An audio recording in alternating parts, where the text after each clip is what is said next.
can't log into your TikTok account without your email or phone number. Here's how to recover it. Hi, Imadusfia. And in this video, I'll show you how to recover your TikTok account, even if you no longer have access to the phone number or email you used when signing up. Let's get started.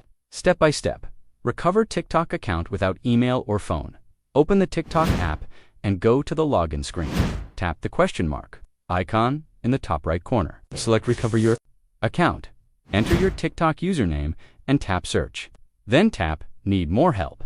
This will open a chat window with the TikTok support help desk.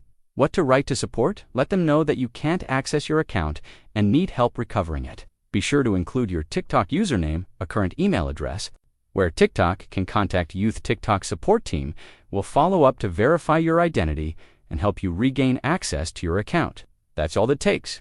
If you found this guide helpful, please hit the like button, subscribe to our channel, and check out our full playlist of TikTok tutorials by clicking the link on your screen now.